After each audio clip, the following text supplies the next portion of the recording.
Hai, selamat pagi, malam, siang untuk semua. Berkemudian perkenalkan saya Hendri Silo, NIM 197. Di sini saya akan sedikit berbincang-bincang bersama Mbak Pieti Masito yang tentang perbincangan sekarang yang tentang mengenai kecurangan. Yang mana Mbak Pieti sendiri sudah punya pengalaman bekerja di berbagai perusahaan lah. Daripada saya sendiri masih belum mengenai pengalaman di dunia kerja. Karena apa? Kecurangan di dunia kerja itu lebih banyak atau lebih kompleks lah nanti. Nanti kita bisa dapat ilmu dari sharing-sharing pada hari ini. Langsung saja untuk pertanyaan pertama nih, Mbak. Menurut Mbak Pipim sendiri sebagai karyawan nih yang sudah bekerja lah, sudah pernah di dunia kerja, apa sih kecurangan itu? Kecurangan ya. Jadi misalnya kayak orang dia yang sengaja berbuat sesuatu yang untuk keuntungan dirinya sendiri, tapi dia merugikan perusahaan. Ya Oh, meskipun kalau mungkin orang biasanya pikirannya kecurangan atau fraud itu berhubungan dengan materi, padahal sebenarnya enggak selalu. oke oke. Jadi lebih ke intinya yang perbuatan yang menguntungkan diri sendiri, yang mana itu juga merugikan orang lain gitu ya. Oke oke. Tapi kalau di tempat kerja sekarang kerja di mana, Pak? Boleh tahu? Di Miyosoti Salon, jadi admin Rondex. Oh, oke. Kalau di tempat kerja ada kemungkinan nggak terjadinya kecurangan tersebut di tempat kerja Mbak Pipim sekarang?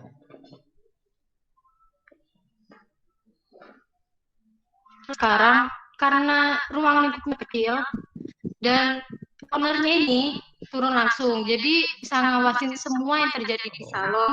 Oke oke. Kecil lah Oke oke, kecil ya. Tapi kemungkinannya. oke, untuk kecil tapi pernah nggak terjadi atau Mbak Pipim pernah tahu gitu sejauh ini kecurangan-kecurangan dilakukan baik oleh mungkin Sejauh ini belum. oleh karyawan lain gitu. Belum ada ya, Sejauh ini selama bekerja di situ belum pernah. Oke. Jadi semua peserta itu Tempat kerja yang dulu ya. punya nilai-nilai etika yang baik ya berarti ya. Punya pendirian yang benar-benar baik kayak gitu. Mantap itu. Alhamdulillah. Oke, langsung ke berikutnya ya. Nah, dalam akuntansi forensik itu dapat tiga triangle yang namanya ada tekanan, terus kesempatan dan rasionalisasi atau pembenaran. Yang mana ketiganya tersebut merupakan satu ladang buat seseorang melaksanakan atau menjalankan yang namanya kecurangan. Nah, selama Anda bekerja, apakah di tiga aspek itu mempunyai peluang terjadinya kecurangan nggak di tempat kerjanya tersebut, di tempat kerjanya Mbak Pimpin sendiri? Sebenarnya nggak selalu sih, nggak selalu orang curang, nggak selalu karena dia tertekan, nggak selalu karena melihat kesempatan. Kadang juga gimana ya, kalau ngomong tekanan, semua orang pasti punya tekanan, tapi nggak semua orang melakukan kecurangan. Jadi kadang simpel aja sih sebenarnya, kayak fraud tentang proses nih misalnya. Untuk menyelesaikan satu pekerjaan, kita diharuskan untuk melewati 5 proses. Tapi karena berpikir kayak, males 5 banyak banget, udahlah skip 4 aja, tapi daftarannya 5. Itu kan sebenarnya bukan karena tertekan atau apapun gitu loh, cuma karena males aja. Oke. Tapi kan bukan hanya tekanan kan emang jarang terjadi, hanya orang tertentu baik mungkin contohnya tekanan ekonomi mungkin kayak gitu kan. Gitu.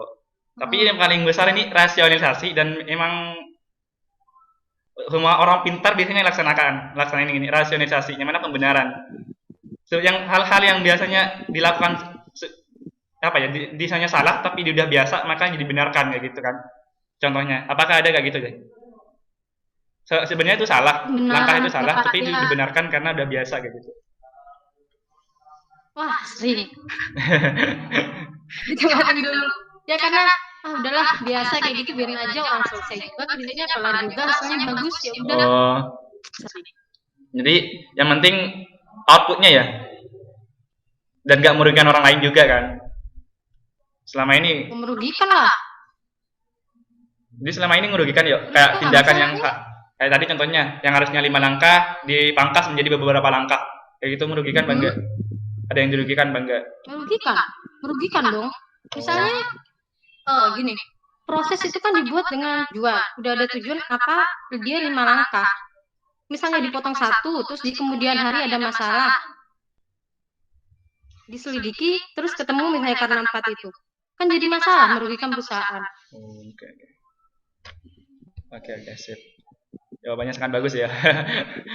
Oke, mungkin tinggal beberapa pertanyaan aja nih, tinggal sedikit lagi.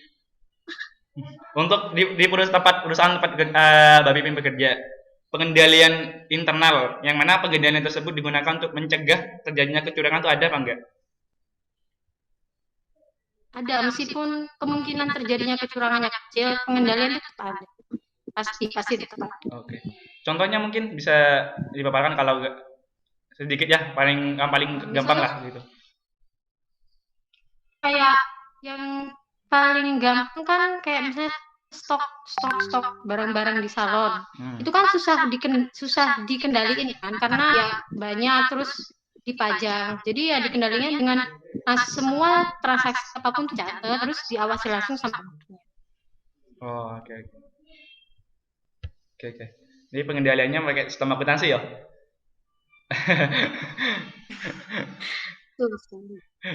Masih ingat nih ilmu-ilmu akuntansinya? Enggak. Ngawang. Oke, pertanyaan terakhir nih. Hilang. Untuk diri sendiri, kan selain dari ada pengendalian internal, perusahaan juga ada bentengannya daripada diri sendiri lah. Kayak nilai-nilai yang harus dipegang lah. Dari Mbak Pipin sendiri, nilai-nilai apa yang sampai saat ini dipegang sehingga Mbak Pipin sendiri juga masih teguh hatinya untuk tidak membuat kecurangan itu? Nilai-nilai gimana ya? Kayak mikirnya hukum karma itu berlaku di dunia gitu loh. Kalau kamu sekarang curang, bisa jadi suatu saat kamu yang dicurangi sama orang. Lagi pula males aja sih ribet, kalau yang lurus-lurus aja bisa kelar, kenapa harus belok-belok gitu. Ribet. Kalau dari segi agama mungkin ada nilai-nilai agama. Yalah, dosa lah, nggak boleh. Ada pasti ya. Oke. Jadi untuk dari Pak Pipin sendiri untuk mengatasi menanggulangi lah atau membentengi diri sendiri itu dari kayak hukum karma sama pedoman agama ya. Oh, oke. Sadar diri juga. Jangan dilakuin, jangan salah gitu. Oh, enggak sih. Oke, mungkin itu aja ya untuk sesi pertanyaannya. Mau ya, tanyanya sangat singkat dan sangat cepat, tapi insya Allah nilai-nilainya bisa kita ambil bersamaan. Oke, terima kasih kepada Pak Pipim. Yang lebihnya maaf. Wassalamualaikum warahmatullahi wabarakatuh. Sekarang jam 2.